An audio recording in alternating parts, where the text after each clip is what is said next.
आप सभी को सादर जय जिनेंद्र। आप देख रहे हैं आपका अपना लोकप्रिय YouTube शांतिनाथ चैनल को अभी सब्सक्राइब करें व इस वीडियो को लाइक कमेंट व शेयर अवश्य करें।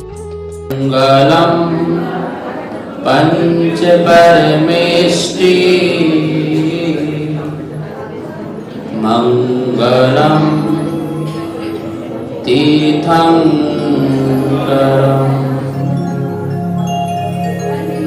मंगलम विश्वजिन्धर्मम् मंगलम वीरसाशनम् मंगलम वीरसाशनम्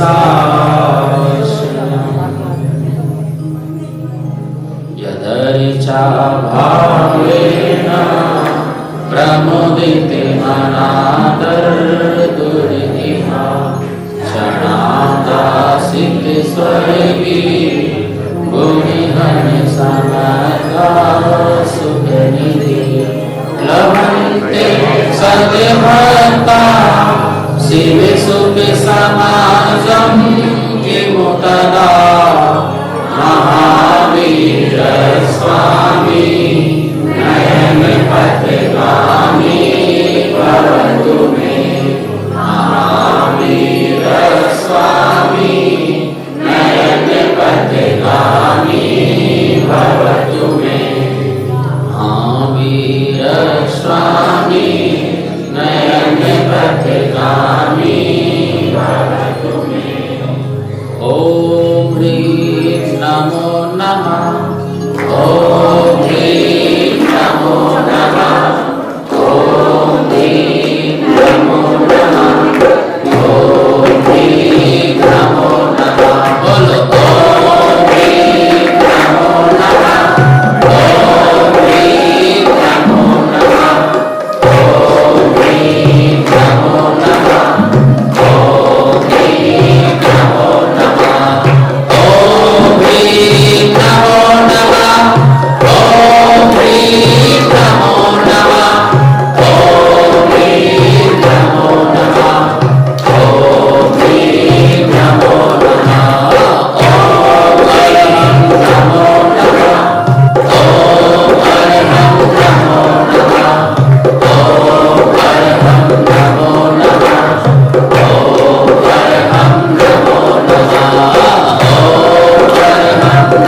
सिद्धेश्वर गुरुदेव श्री विद्यानंद जी महाराज जी की।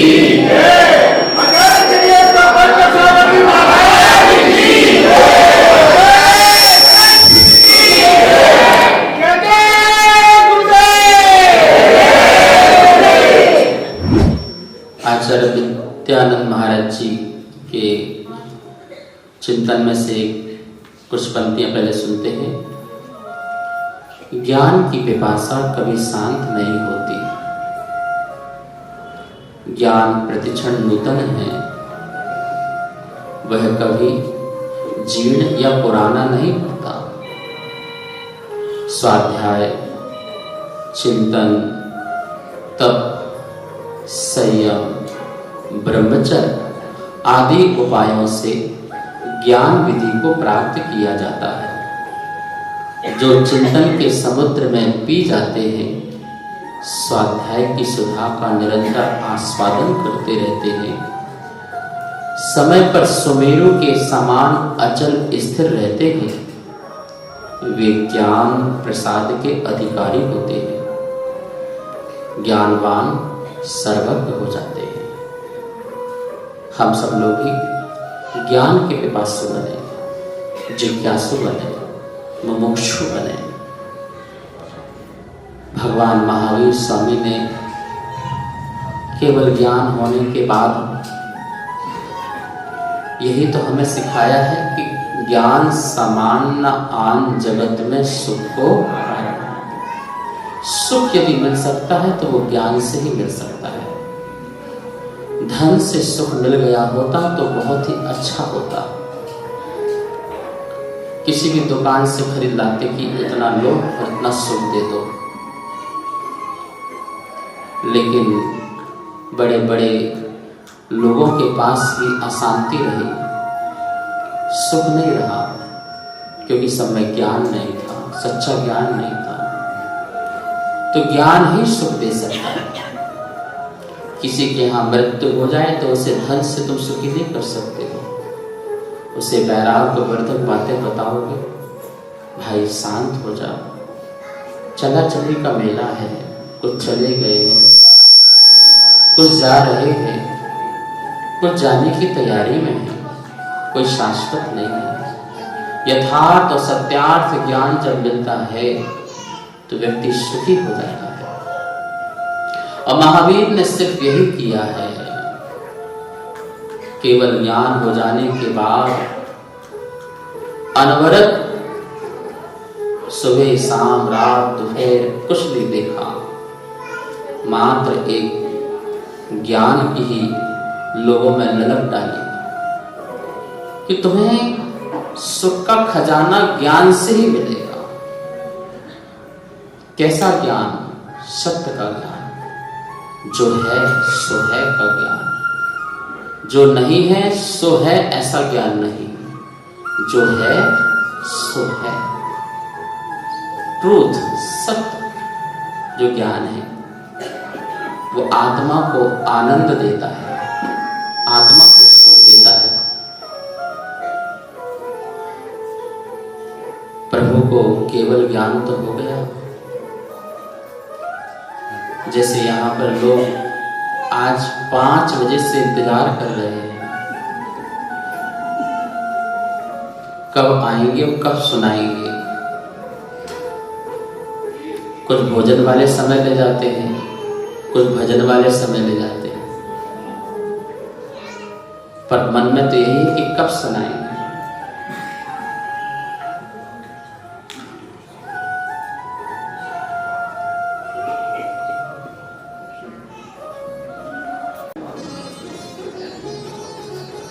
पर वो सोच रहे हैं सभी लोग कि हमें ज्ञान कब मिलेगा। सुरपति जी ने गुण स्तुति गावे, गद गद स्वर से भाव जगावे। हे नाथ अतुल्य बल प्रगटाया, दर्शन सुख आनंद पाया।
साधारण इंद्र सोचता है कि हो क्या रहा है, जिनसे तीर्थ का परिवर्तन चलना है और प्रभु की वाणी नहीं खिल रही है।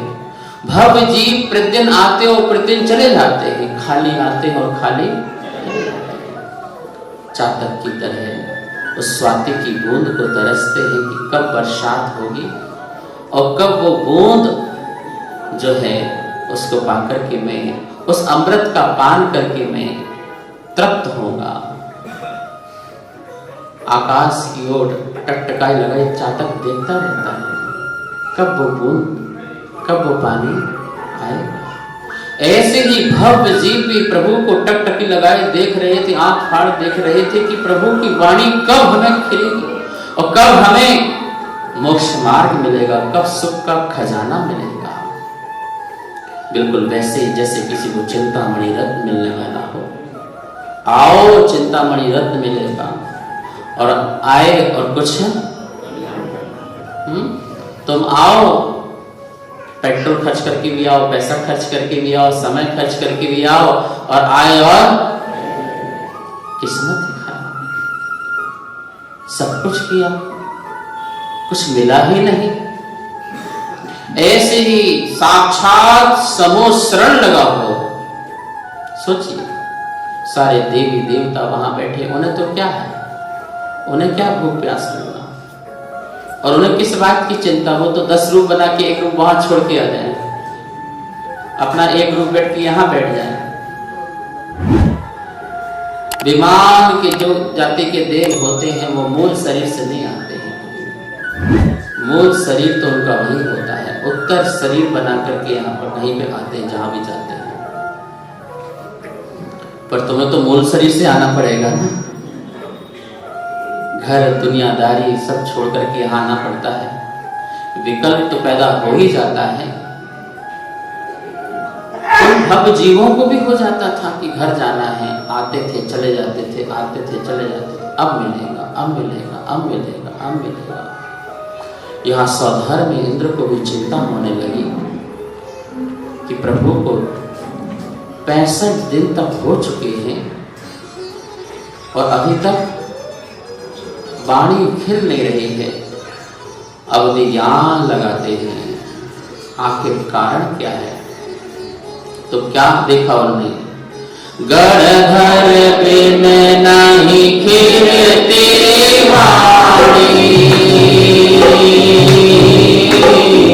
गणधर हो तम अभिमानी, एक ग्रंथ का वेश बनाया,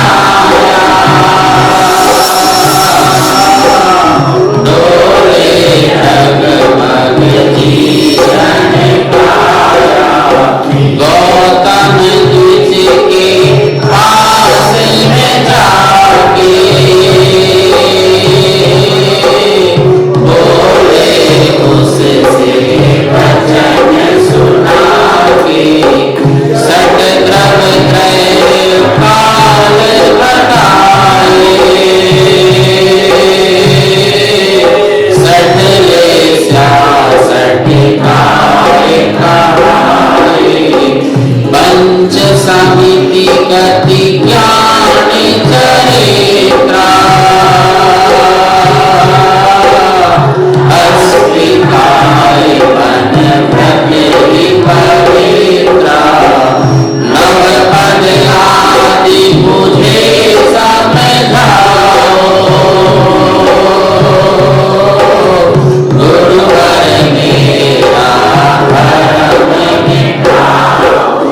वो युक्ति से काम करता है, युक्ति से काम, न्याय नीति से काम करता है। सौधर्मेंद्र ने अवधि ज्ञान लगाया कि प्रभु की वाणी को, पूर्ण वाणी को जो झेले,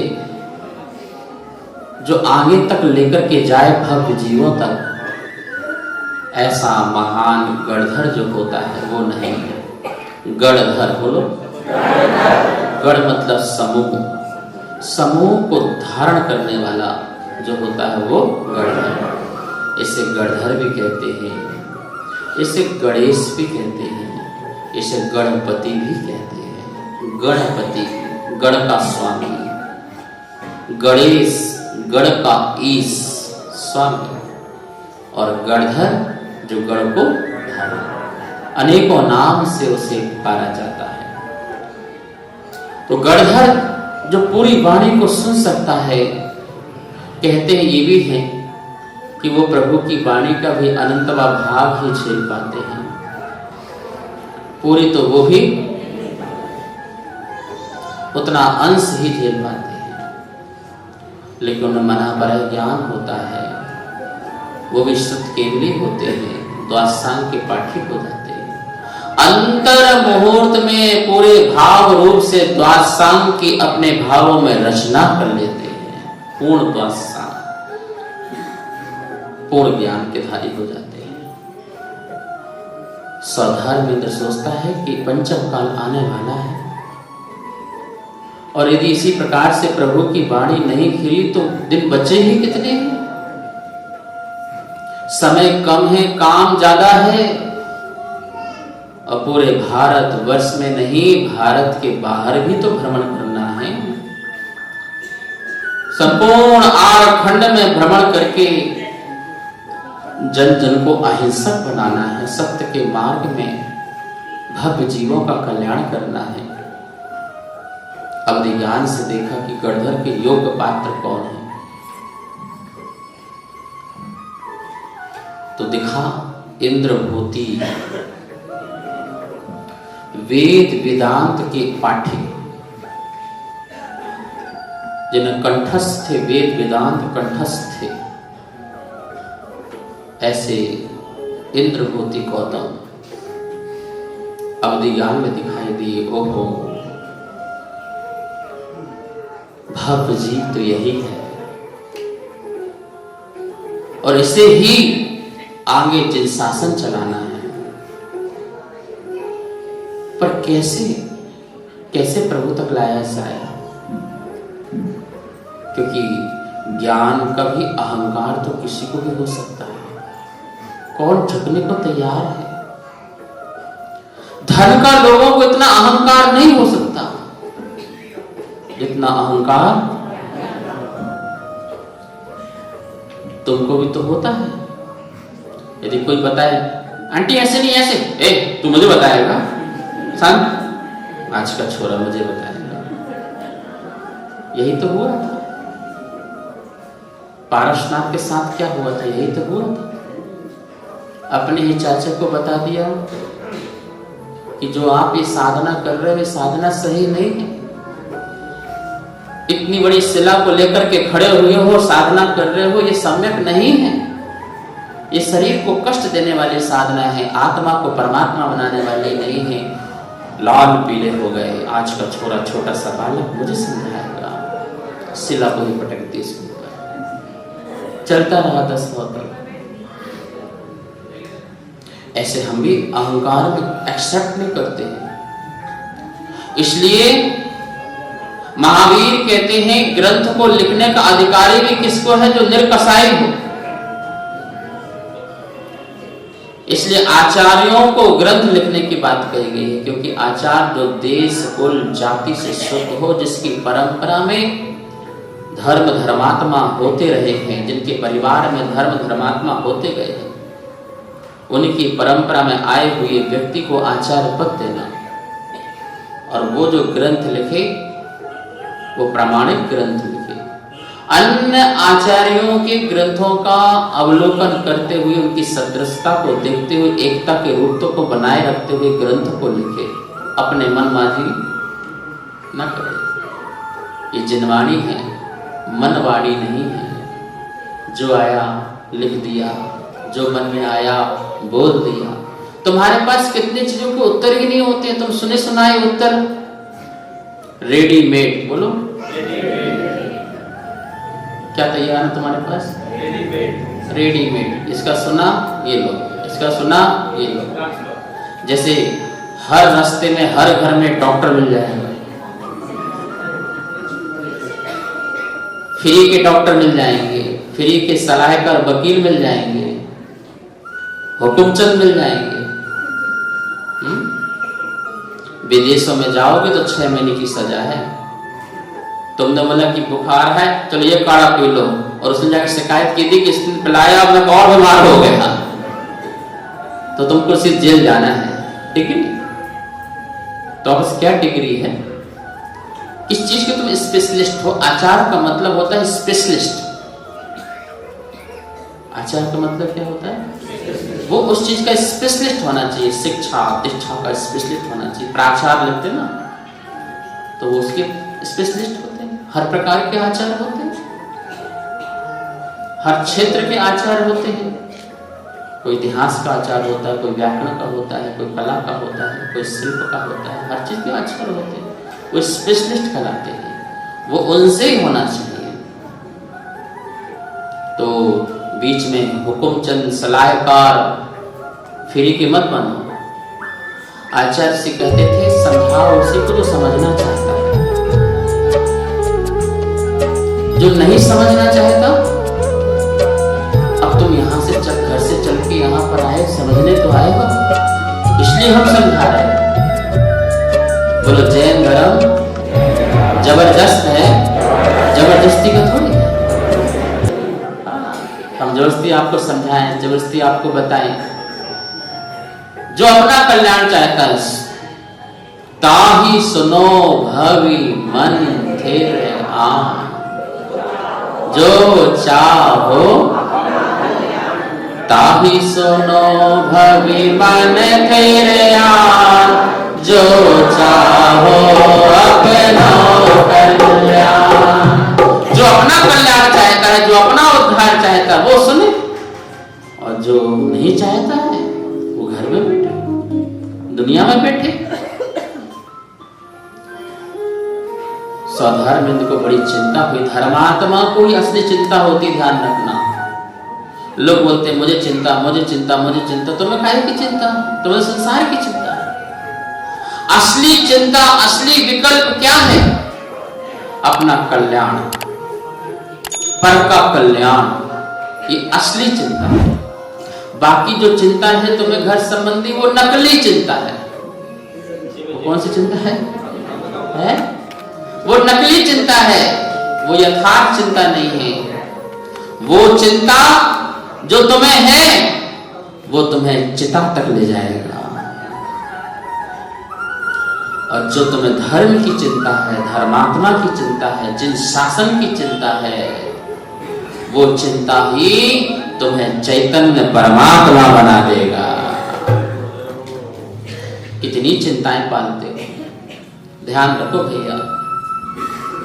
जो ये चिंता है ना, बड़ी पतिव्रता है। अपने पति को छोड़ के कहीं है, एक बार जहां बैठ जाती है, संयुक्त परिवार है उसका। चिंता का क्या है? बहुत बड़ा संयुक्त परिवार है उसका। चिंता आएगी तो ईर्ष्या आएगी, जलन आएगा, छल आएगा, कपट आएगा, माया चलेगा, क्रोध आएगा, मान आएगा, सब उसका पूरा परिवार है। बोलती मैं तो जहां भी जाती हूं मेरा संयुक्त परिवार है। मैं कभी आज तक मेरे परिवार में कोई फूट नहीं डाल पाया। चिंता बड़ी पतिव्रता कहीं न जाए दूर, और मायके से भर लाई है दुखों को भरपूर। वो जब भी जहां जाती है अपने सारे खानदान परिवार के साथ, बोले इस व्यक्ति को खोखला कर दो, दीमक की तरह बिल्कुल उसको खोखला कर दो, इसका जीवन ही खराब कर दो। इसलिए महावीर स्वामी कहते हैं जो चिंता को जीतता बनता है वही चैतन्य परमात्मा बन पाता है। चिंता बंदयु सैलज चिंता किणहि न बत जेना चिंता बस करे ते मानुष नहीं सिद्ध। क्या बात है, प्राकृत में कहा गया है। चिंता बंदयु सैलज, चिंता ने समस्त जग को बांध के रखा है। चिंता किणहि न बत, पर चिंता को आज तक किसी ने बांधा। चिंता बंदयु सैलज चिंता किणहि न बत, जो नर चिंता बस करे ते मानुष नहीं सिद्ध। क्या है, वो मनुष्य होता हुआ भी सिद्ध के समान है जो चिंताओं को वश में कर लेता है।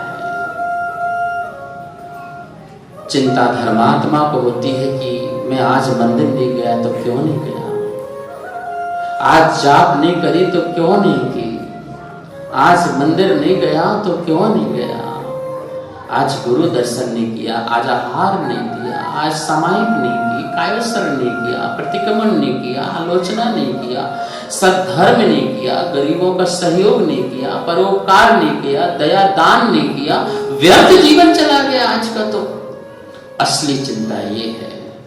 नकली चिंता, दुकान क्यों नहीं गया है, आज रिश्तेदारों के पास क्यों नहीं गया, दिमाग खराब है। दूसरों की चिंता मत करो, महाराज वो रूठ जाएंगे। हाथ जोड़ो, तुम रूठे बोलो हम छूटे। सीधी सी बात, जो छूटते जाए छोड़ दो, जितना छूटते जाए होश पूर्वक छूट जाने दो। धर्म नहीं रोकना चाहिए। प्रभु गुरु ना रूठे, वैसे रूठते नहीं है कहने के लिए,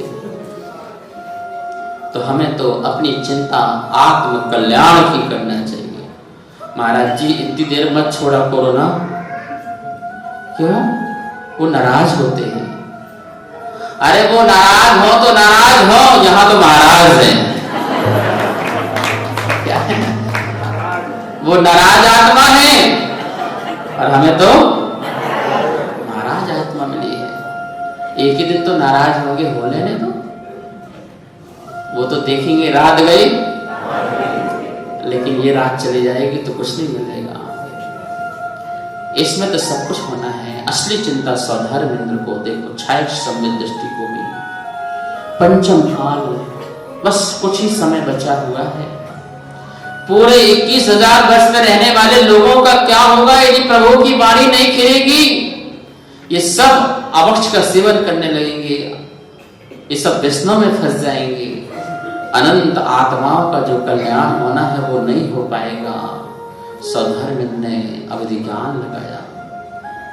इंद्रभूति गौतम देखिए इस योग हैं, वो गढ़धर के योग हैं, वो गढ़धर के योग हैं, और उन्होंने उपाय सोचा कि कैसे लाएं इतने वेद पाठी जो बचपन से ही वेद वेदांतों के ज्ञान के ज्ञाता हैं, उन्हें किस तरह से यहां पर खींचा जाए। तो युक्ति है। वहां पर वेश बना करके गए, छोटा सा बटुक का वेश बना के गए। हे इंद्रभूति, बोलो ब्राह्मण क्या बात है, मेरे मन में बहुत सारी जिज्ञासाएं हैं, क्या आप उसे शांत कर सकते हैं अपने ज्ञान से? अवश्य, इस धरती में मुझसे बड़ा ज्ञानी कोई नहीं है, बोलो क्या बोलते हो? प्रभु बोलना तो बहुत कुछ है, मैं तो आपके पास नहीं आता, लेकिन मेरे गुरु मौन हैं, मेरे गुरु मौन हैं, 65 दिन हो गए मौन, वो महाज्ञानी हैं, तू क्या बात कर रहा है मेरे सामने? इस संसार में मुझसे बड़ा ज्ञानी दुनिया में देखो, ये 500 शिष्य बैठे हुए हैं मेरे, और मेरा ये भाई वायु भूति, इसके भी 500 शिष्य हैं। ये दूसरा भाई अग्निभूति, इसके भी 500 शिष्य हैं, ऐसे 11, सबके 500 क्या थे? शिष्य थे। और सबसे बड़ा प्रधान इन सब में प्रमुख हूं। जग में मेरी ख्याति है, विश्वविख्यात हूं, प्रसिद्ध हूं, मुझसे बड़ा ज्ञानी नहीं हो सकता। ठीक है साहिब, आप ज्ञानी होंगे, पर मेरे गुरु मौन हैं, अन्यथा मेरे गुरु से समाधान तो हो ही जाता। यदि आप सक्षम हैं और मेरे को मेरी जिज्ञासा को शांत कर सकते हैं तो कीजिए।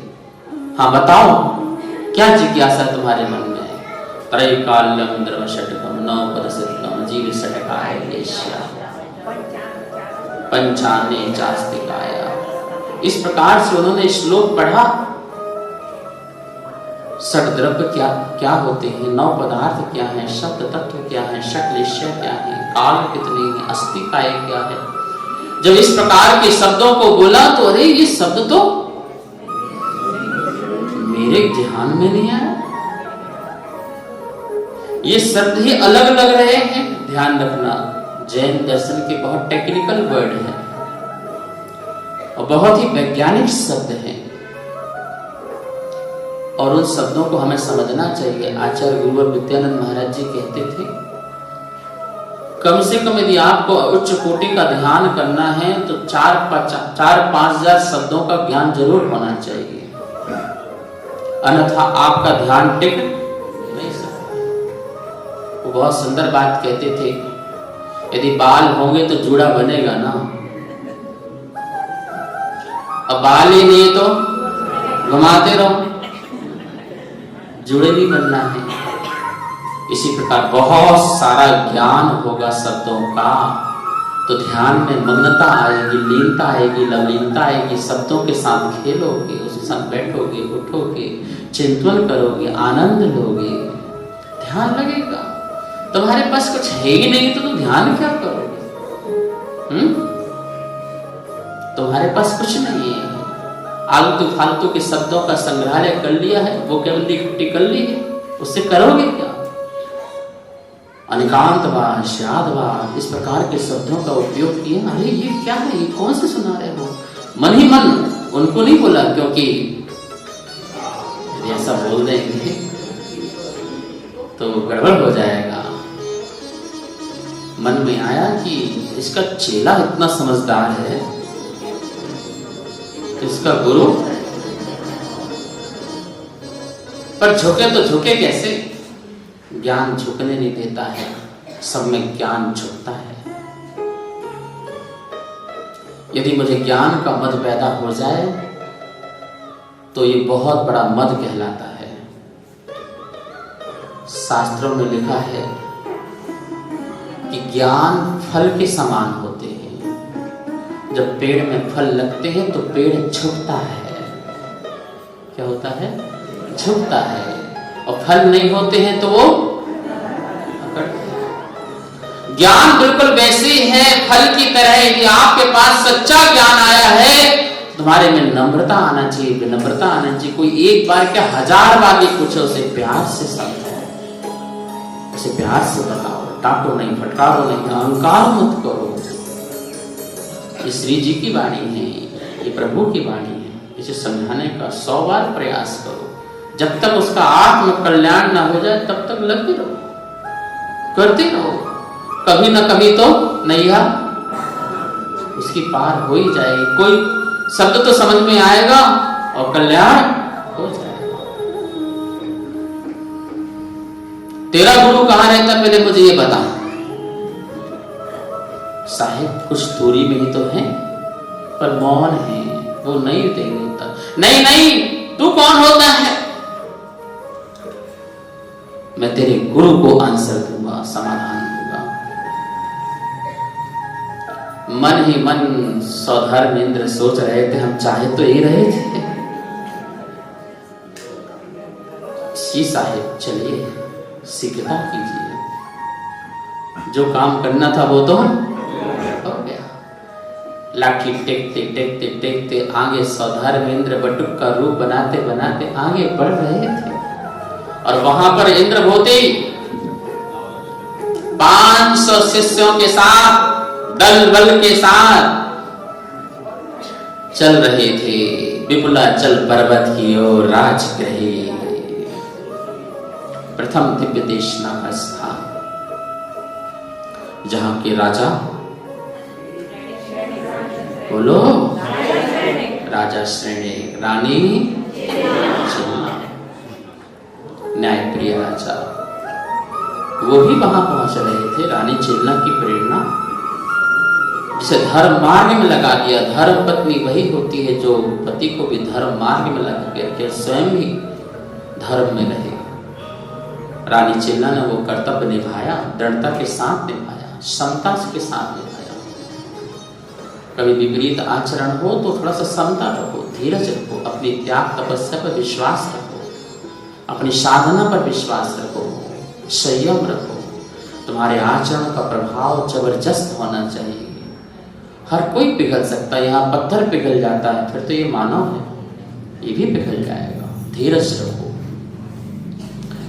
आगे आगे बटुक, पीछे पीछे इंद्र होते हैं। और जैसे ही विपुलाचल पर्वत के पास पहुंचते हैं, दूर से ही अद्भुत समोषण दिखाई देता है। इतना वैभव, इतनी रिद्धि, इतनी संपन्नता। ध्यान रखो, ये वैभव ही तुम्हारे अहंकार को तोड़ने के लिए हुआ करता है।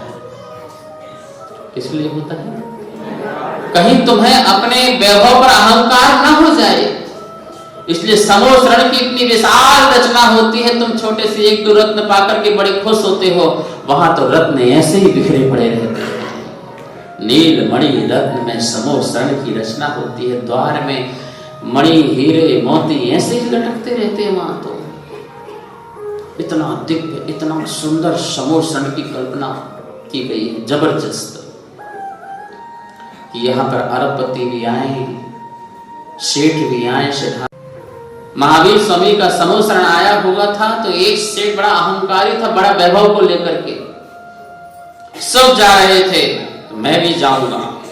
उसने अपनी पूरी धन दौलत संपत्ति, रथ घोड़े सब, चांदी घोड़े, चांदी के सोने के सब निकाल दिए और कम से कम 2-5-6 किलोमीटर का बढ़िया जलसा बनाया। शोभा यात्रा बनी और सेठ रथ में बैठ करके, बढ़िया सोने के रथ में बैठ करके, इतने बड़े मालिक थे, जा रहे थे। और ऊपर से सौधर्मी इंद्र जी भी आ रहे थे। जब सौधर्मी ने देखा कि सेठ इतने वैभव के साथ जा रहा है, इसके अंदर अहंकार है, ये अपना वैभव महावीर को दिखाने जा रहा है, दुनिया को दिखाने जा रहा है। शायद भूल गया कि वो तो महावैभव के संपन्न जीव है, पर ये भव्य जीव, इसका कल्याण हो सकता है। सौधर्मी ने एक चुटकी में ही इतना बड़ा भव्य और दिव्य अपना वैभव निकाला उसके बाजू से। किसके बाजू से? किया धरा कुछ नहीं अरे भाई, तुम्हारी गाड़ी के बाजू से, छोटी सी गाड़ी के बाजू से BMW निकल जाए तो क्या करोगे? मर्सिडीज निकल जाए तो क्या करोगे? किनारे कर लोगे? अभी तो बड़ी स्पीड से भगा रहे थे, बहुत तेज, और जैसे वो साइड से निकली, अरे भैया हम कुछ नहीं, साइड में करो। अहंकार बड़ों को देख करके छोटा हो जाता है। जैसी बहुत वैभव के साथ वह निकले सौधर्मी तो जय जयकार के साथ, ध्वजा, ये वो बात यंत्र, फिर तो देवों का तो एक चुटकी में तो काम हो जाता है, सारी विक्रिया से क्या नहीं बन जाता है। ओहो, उस सेठ ने देखा कि मैं तो समझ रहा था कि नगर सेठ इससे बड़ा कोई हो नहीं सकता, ये तो, मैं तो उसके सामने बिल्कुल एक बूंद भी नहीं हूं, जैसा इसका शोभा निकल रही है। अहंकार कैसे हो गया? ओहो, और जैसे समोषण के पास पहुंचा तो उसने सारा पहले से ही छोड़ दिया और पैदल पैदल प्रभु के पास पहुंचा और केस लंच करके मुनिराज बन गया।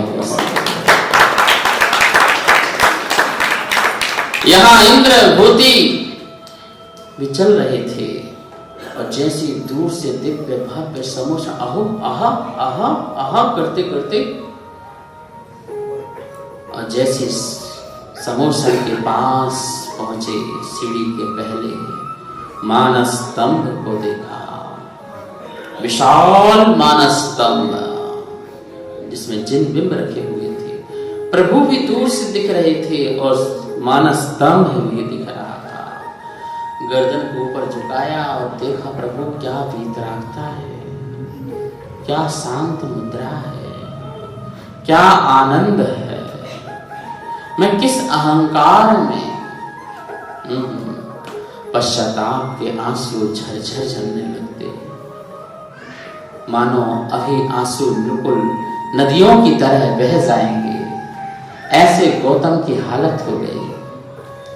वीर चरण में अब तक होते,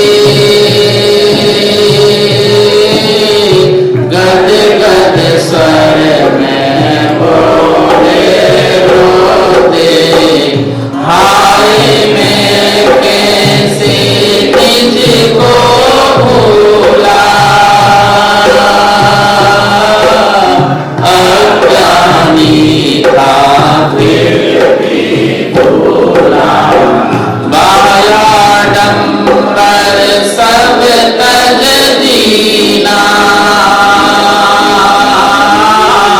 स्वयं हो गए वस्त्र विहीना, केस लौंच कर दीक्षा लीनी,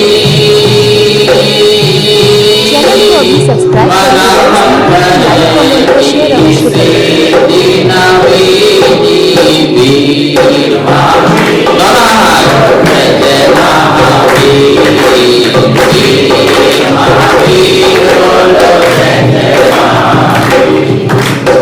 वाणी गदगद होने लगी, जय हो जय हो जय हो। आंखें नम होने लगी, अश्रु की धारा निकलने लगी कि मैं अभी तक कहाँ था, मैं किस छोटे से जो है सरोवर को अपना सब कुछ समझ रहा था, तो अथाह सागर। ऐसी शांत छवि मुद्रा वीतरागता यथार्थ में तेरी है। मैं किस बाह्य आडंबर में लगा हुआ था, कौन सी सिद्धियों में लगा हुआ था। ये तो आत्म सिद्धि ही सबसे बड़ी सिद्धि है, ज्ञान की सिद्धि सबसे बड़ी सिद्धि है। और भविभागन जो प्रसाद जो होना है सो होना है, और वही हुआ। उस मुद्रा को देखते हुए उन्होंने बड़े बड़े जो केस थे उनको निकाल करके फेंक दिया, वस्त्रों को उतार करके फेंक दिया। और जैसे गुरु करें तो वैसे कौन करे। महावीर ने तो अभी कुछ बोला ही नहीं। जिनके बिना बोले इतना असर हो रहा हो तो बोलने में कितना असर होगा। शांत मुद्रा भी बहुत कुछ कह देती है। जरूरी नहीं है तुम्हें उपदेश मिले, चेहरे की गंभीरता उसकी आत्मा की अभिव्यक्ति दिखाती है। उसकी आत्मा की शांति कितनी है उसके चेहरे से, उसके शरीर से पता चल जाती है। अंदर की वीतरागता, ब्रह्मचर्य, संयम, त्याग, तपस्या उसके चलने में, उसके उठने में, उसके बोलने में, उसके खाने में, उसके पीने में, हर चीज में झलकती है। किसी को बताने की जरूरत और आवश्यकता। तुम्हारा पहनावा बता देगा कि तुम कैसे हो, तुम्हारा भाव कैसा है, तुम्हारा रूप कैसा है। बाहर की अभिव्यक्ति सब बता देती है अंदर की व्यक्ति को, उसके व्यक्तित्व को बता देते हैं, उसके कृतित्व को बता देते हैं। इसलिए अंदर के भाव सब कुछ पढ़ लिए जाते हैं। Face in the index of the heart. आपके अंदर क्या चल रहा है वो आपका चेहरा बताता है, वो आपका भाव बताता है। अभी तो महावीर स्वामी ने बोलना भी प्रारंभ नहीं किया, इतना असर हो गया। जो इतना ज्ञान का धारी, जो किसी के सामने झुकने को तैयार ना हो, वो बिन बोले झुक जाए। कमाल हो गया।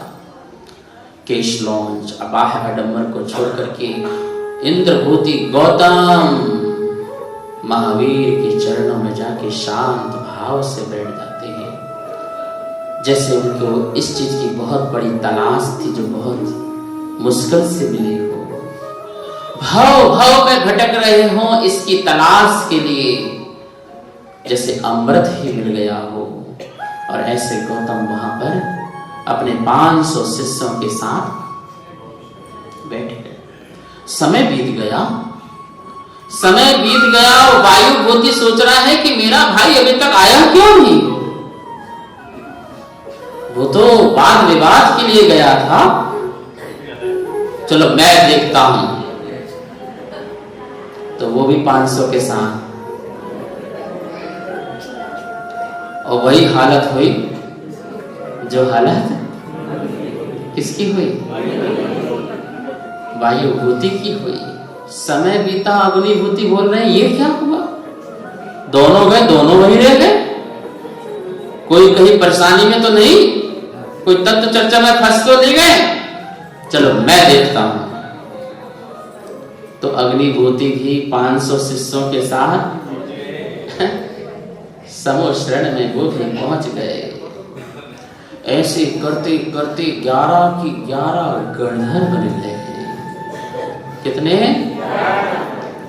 वेद नाम को जानने वाले सम्यक ज्ञानी बन गए, महाज्ञानी बन गए। दीक्षा लेते ही मन है परे ज्ञान हो गया। क्या हो गया? और जैसे मन परे ज्ञान हुआ तो महावीर स्वामी की वाणी घेरने लगी प्रभु की वाणी। व्याकुल जीवों को सुखदाई, राग द्वेष से जीव बढ़ाए, कर्मों से उन्हें को पाए। वीर महावीर बोलो जय महावीर, वीर महावीर बोलो जय महावीर। राग रहित होकर ही भाते, अपना भ्रमण मिटाते। है पुरुषार्थ पुरुष के चारों, धर्म काम धन मोक्ष विचारो।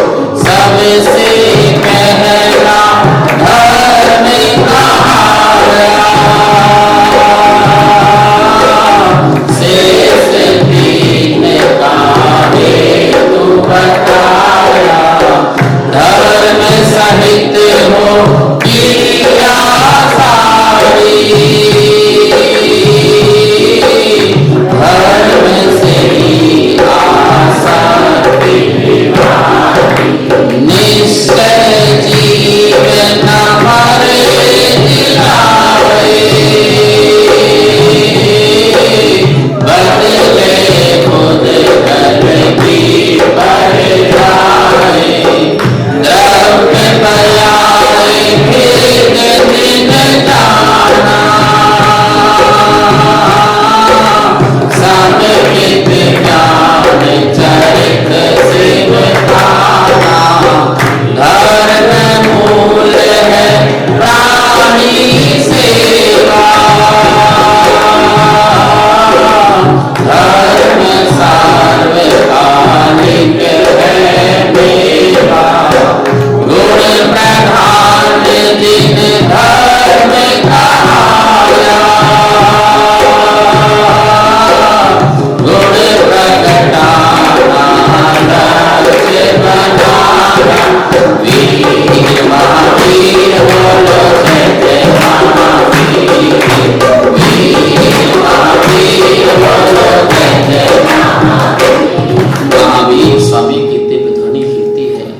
हे भव्य जीवो, राग द्वेष जो है जीव को संसार में बंधाते हैं, और राग द्वेष से रहित जो अवस्था है वो जीव को संसार के बंधनों से छुड़ाती है। रत्तो बंधदिकम्मं मुंचन्ति विराग संपन्नो, एसो जिणोपदेशो। ये जिनका उपदेश है रत्तो बंधदिकम्मं, राग संसार का बंध का कारण है और विराग संसार को छोड़ने का कारण है। बस इतना ही संक्षेप में महावीर का सार है। हम जिन जिन से राग करते हैं, जिनसे द्वेष करते हैं, उससे जुड़ते जाते हैं, और जिनसे हम राग द्वेष नहीं करते हैं हम उनसे छोड़ते जाते हैं। बंधन बंधना, जो बंधेगा वो दुख पाएगा। बंधन किसको स्वीकार है? संसार में किसी को बंधन स्वीकार नहीं है, लेकिन फिर भी हम राग से बंध रहे हैं। बाह्य का बंधन किसी को स्वीकार नहीं है, पर अंतरंग के बंधन से हम बंधते हैं। एक ऐसा बंधन अदृश्य जो किसी को दिखता नहीं है, मोह का बंधन है। किसका बंधन? हमें आपसे मोह है, आपको हमसे मोह कहाँ दिख रहा है?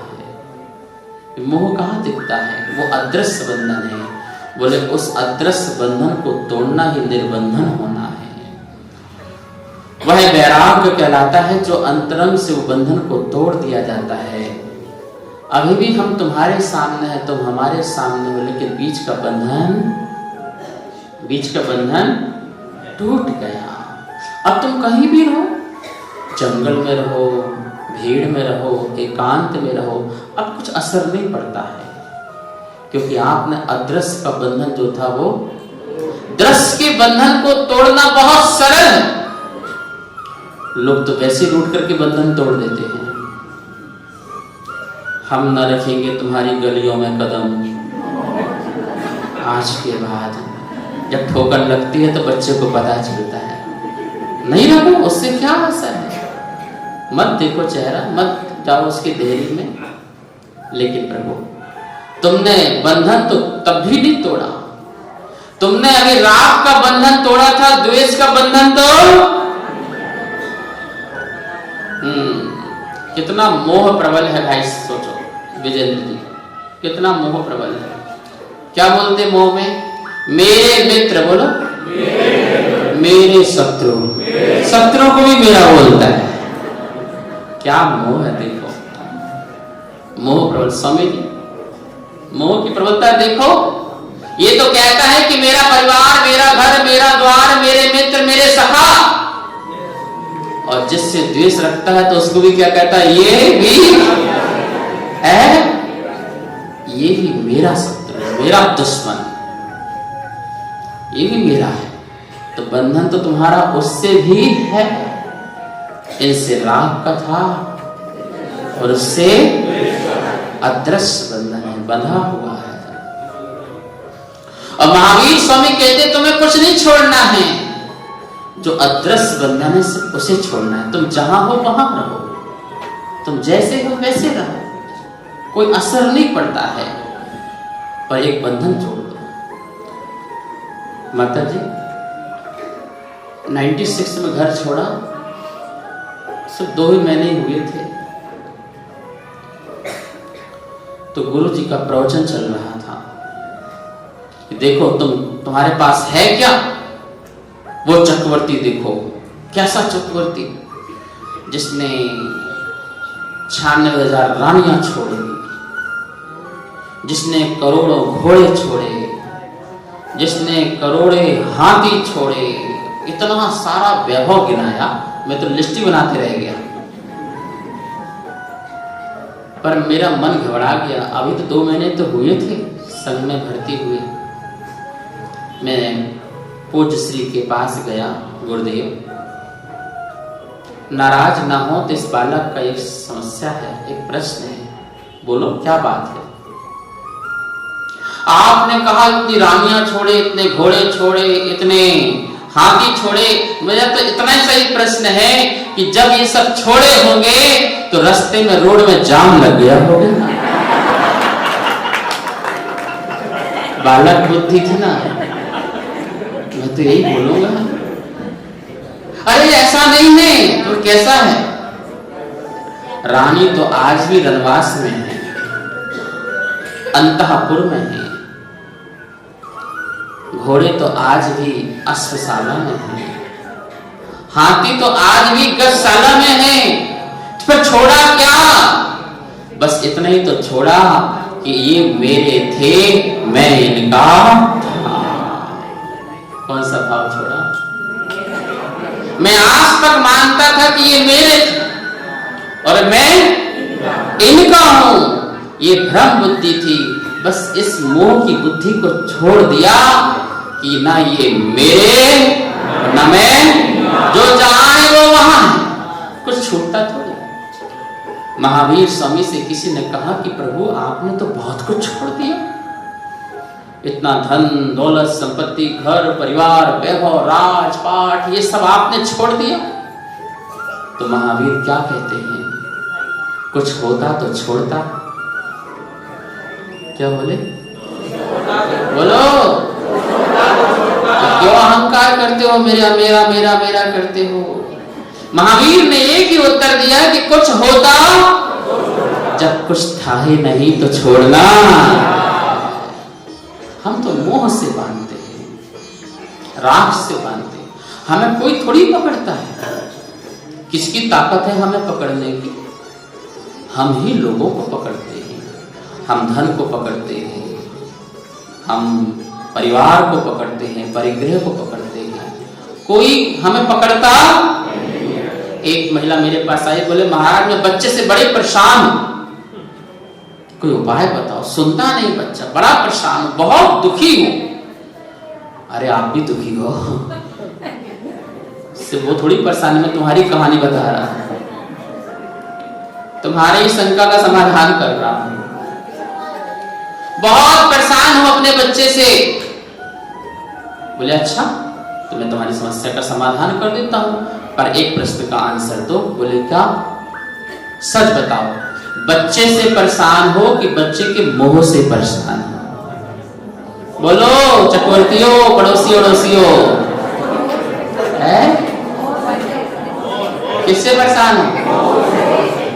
जो बच्चा तुम्हारा बच्चा करता है वो तो पड़ोसी को भी करता है, तो मुझसे कहां परेशान हो? परेशान किससे हो? उसके। एक अम्मा आई मेरे पास, बोले महाराज मैं बड़ी परेशान हूं अपनी बहू से, बहुत दुखी हो गई हूं, बहुत परेशान। और मेरा बेटा वो तो उसी के, बोलो ना, उसी के गीत गाता है, उसी के गुणगान गाता है। मैंने पाला पोसा बड़ा किया, सब कुछ किया, लेकिन मुझे सब भूल गए। मैं बहुत परेशान हूं महाराज, कोई उपाय बताइए। अच्छा दुखी हो? बहुत दुखी हूं। ठीक है, हम आपके लिए उपाय बता देते हैं। क्या उपाय? आज से तुम्हारा घर का त्याग है।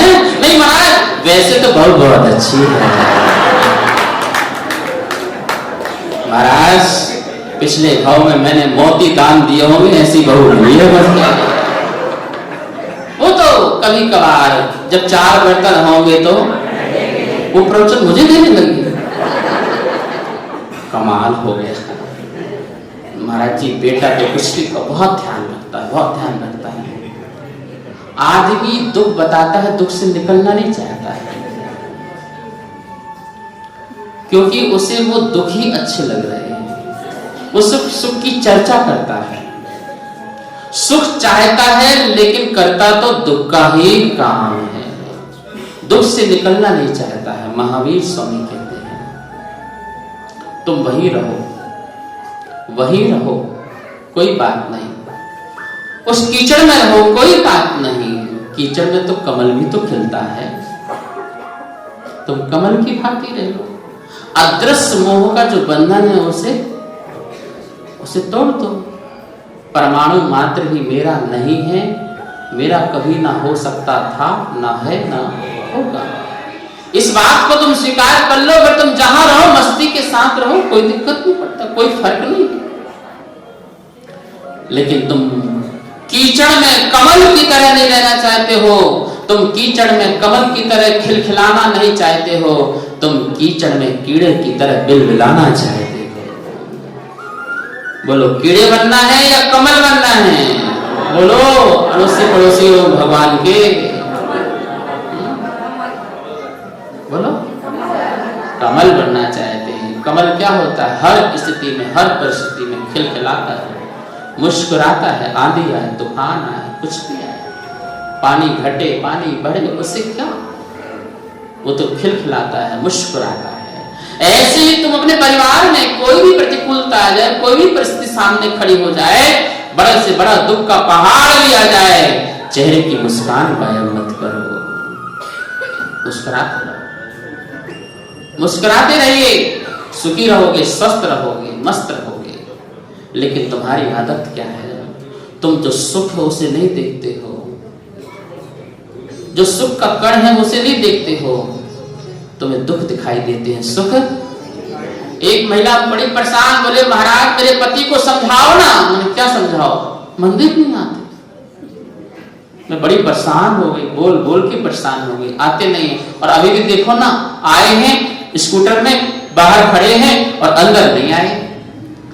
मैंने कहा भले तुझे ये दिख रहा है कि पति नहीं आ रहा, तुझे ये नहीं दिख रहा कि वो रोज तुझे लेके छोड़ रहा है। इतना सुख तो सोच, तो तुझे आने को मना नहीं करता, जाने को मना नहीं करता, बेचारा भला सुबह सुबह उठ करके तेरा ड्राइवर बनता है और तुझे मंदिर तक छोड़ के जाता है। अरे आज मंदिर छोड़ के जा रहा है, कल घर छोड़ के भी चला जाएगा, बन जाएगा महाराज, समय आएगा। पौधदार जी कह रहे मैं तो तैयार बैठा हूं, मेरा यही हाल है, क्या है मेरा यही हाल है। वो है ना सिटानी 10 घंटे तक मंदिर में बैठी रहती है, कहाँ बावड़ी अम्मा, पागल है प्रभु के लिए। होना ही चाहिए। माइक मिल जाए फिर तो महाराज भी नहीं दिखते हैं। महाराज आप तो पीछे, लोग तो हमारे आगे हैं। एक बार उसके लिए ताली बजा, बहुत भक्ति है। महावीर का धर्म चल रहा है। कर्म भूमि में कर्म कराओ, आलस और प्रमाद भगाओ, फल की चिंता मन नहीं लाओ,